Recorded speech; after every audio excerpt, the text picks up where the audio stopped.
day it is when you're looking at this. A few people said they would like me to show them how I made this clock, which is my Christmas wall clock, Christmas romance wall clock. And so I'm going to show you. First of all, you need to go to Knitwit Collections, and that's knitwitcollections.com, and they have a lot of image sets that you can buy. They have some very nice things, and you can scroll through all of those. But if you type in the search Christmas romance and press that, then if you see, they have the whole collection up here, which is very nice, and I've got that one. But for the clock you don't need all of that, so it depends whether you think you're going to use all of it. I do recommend them. They have backgrounds and all sorts of things. But we're going to scroll down till we come to FQB, Christmas Romance Collection 779, and that's the one that I bought. So I bought those images and I put them in, downloaded them and put them into my Knitwit section on my hard drive, and here they all are. And I then imported them into Cricut Design Space, the ones I wanted. So I'm going to show you how I did that. There's the clock face, and there's various flowers and leaves, and a couple of these strips here, and some more bits of flowers here. So I'll show you how I did that.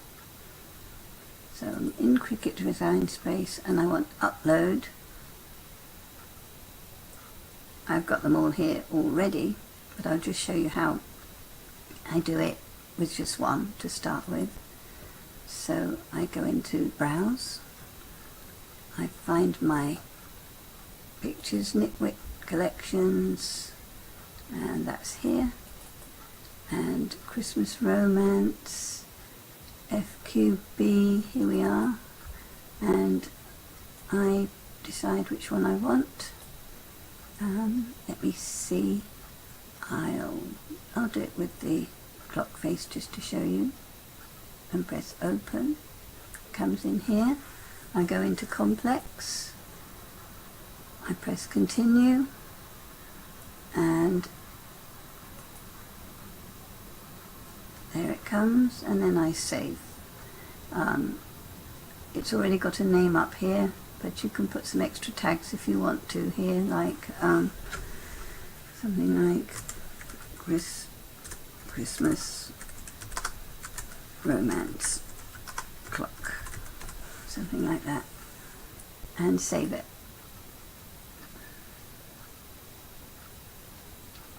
And it's just saving that.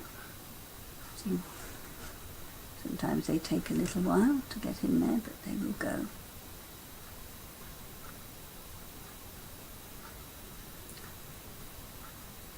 It's taking a little while this morning.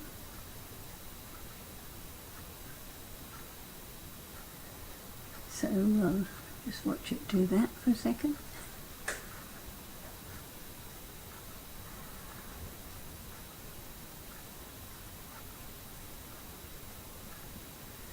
Well,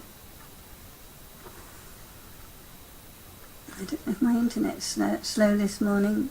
Let's pretend it had already done that.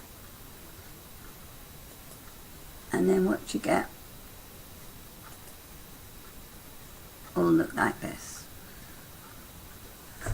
And then these are the pieces I want. I didn't put that one in, but these are the pieces I want in my clock. So I press Control and I click all the ones that I want for my clock. I'm not going to put that one in. And actually, there will be some more here. Let's go with all of them. 1, 2, 3, 4, 5, 6, 7, 8, 9. Oh, there it is, it's finally got there. And I insert images.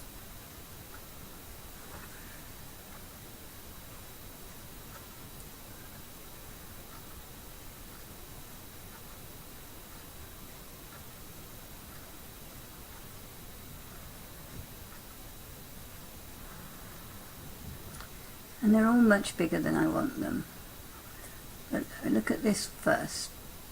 Put those aside. And the biggest this will print, I believe, is 6.75 inches diameter. So I look up here and I choose 6.75 and click here, and that goes to the size I want it. And I need to make a hole in the middle of that for my clock part to go through, so I pick out a shape, and 0.35 is usually a pretty good size for a clock mechanism to go through. You can go 0.33, 0.35, something like that. So there it is. I put it more or less in the centre of my clock, and then I click on both of them together. I go into Align and I put Align Centre, and I slice, which is down here. And there we have the clock face. Your clock face might have hands on it. I took mine out, I think, in Photoshop. If you buy all this collection and you have a piece, you don't have this piece, let me know and I will sort that out for you. But I can't let you have this unless you've bought the rest of the collection. So then I want to put this onto a piece of mat board, and I want to make the mat board the maximum that will fit on my mat board. My mat board is 11 inches wide, so I'm going to make this clock face, actually save time, no I won't, go back and do that again. So I want this to be 10.5 inches wide, because that's the biggest that will fit onto my mat board. So I'm going to put 10.5.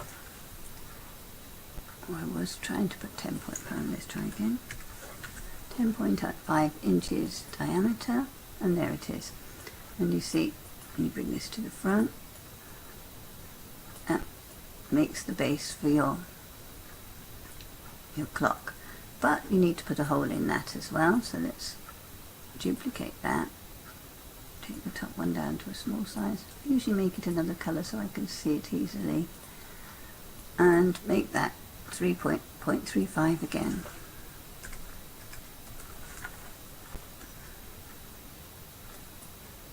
There it is. Again, box around both of them, align, center, and then box around both of them again and slice. And get rid of that one and that one, and make this black, or whatever colour you want really, but that's what colour I did mine. So there we have the clock, basic. I actually cut 2 pieces of this out, so if you want to do that, then you duplicate, and I stuck them on top of each other. So you can do that. Now these all need to be sized so they can fit around the edges of this clock, and I just push them in until I get them the sort of size I want, bring it to the front. Something like that. I've got 2 of those, so get rid of that. Although actually I did duplicate, when you're the size you want, I had 2 of those. This one, again, and push it to the front. Work out how big I need it to be. I don't want it to encroach too much on my clock face, so I'm going to make that a bit smaller.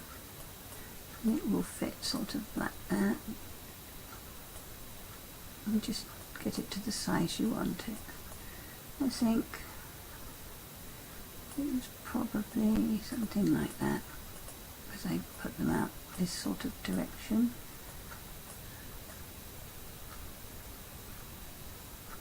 Just back here.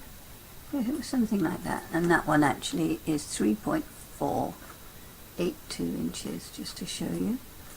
And the same with this. To the front. It's about the size. And then I decide how many of those I want, so I'll duplicate. I think I put about 3 or 4 of those. And so on. But as you do it, you should duplicate these, right? And like this. Go to where it says print and change that to cut. And I'll change that to, well, leave it at that colour. I'm going to cut that out of black craft board and use that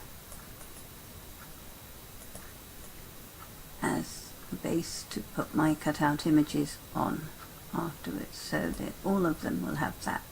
So to do that you have to duplicate them all and do the same thing, change that to cut, and that's your background. They're going to cut from black craft board, or you can use black cardstock, but a nice weight one is what you want. The bells I put at the bottom, and again I just resize them to front, and basically I do the same. I cut quite a lot of leaves. I think I did 5 of each of the both types of leaves. That one looks like it's the same one, but I did cut both types. There's 2 sets of leaves in the set, and I duplicated that 5 times, and then I did the same thing again, cut and duplicated that 5 times, and so on. And then I print and cut all of these things. These ones, again, these little signs I made, ribbons or whatever you want to call them, I cut them down to the size I wanted. You can look at my clock for reference, and I made those quite a lot smaller. I turn them until I see what size they are.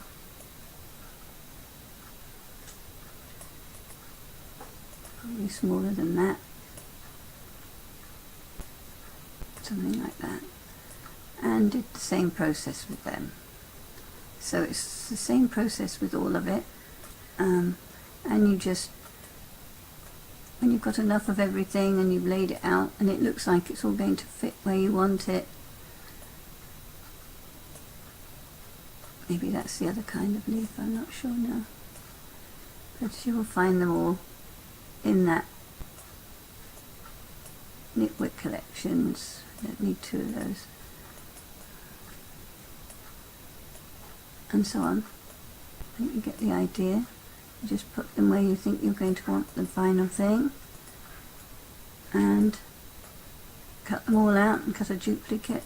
In craft board is my preference, but whatever you want to back them up with until you've got all the pieces. And basically, when you've put the backs onto all of them, you can bend them slightly, you can stick them down.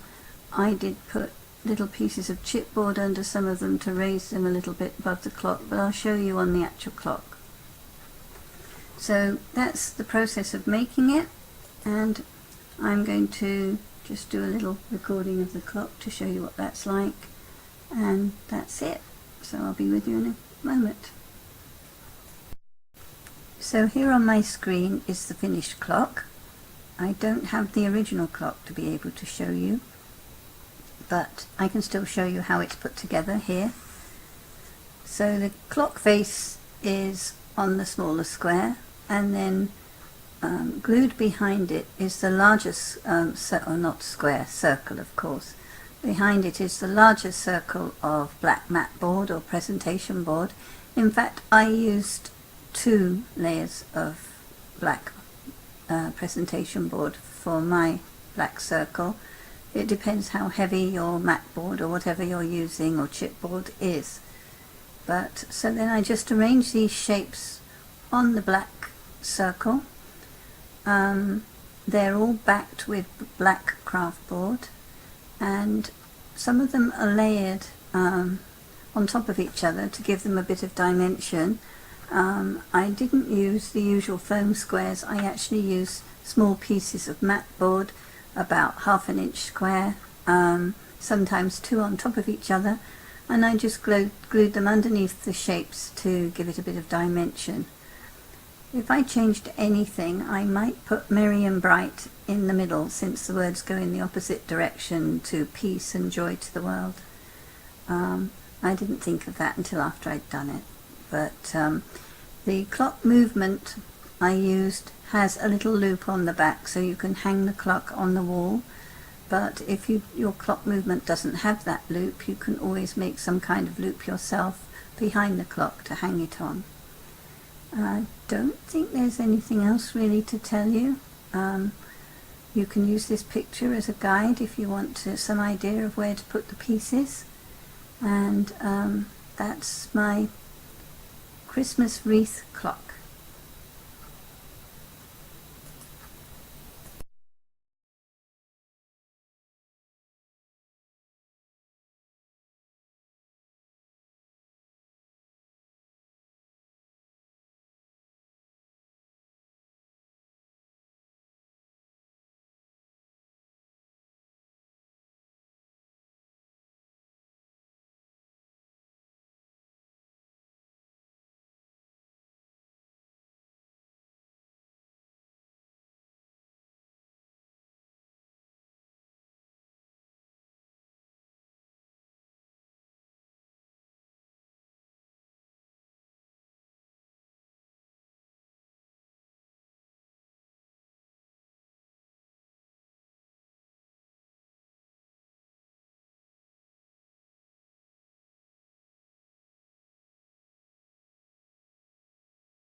So here on my screen is the finished clock.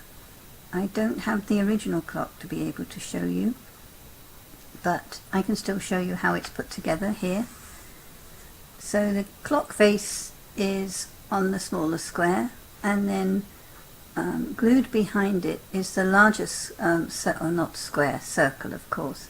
Behind it is the larger circle of black mat board or presentation board. In fact, I used 2 layers of black presentation board for my black circle.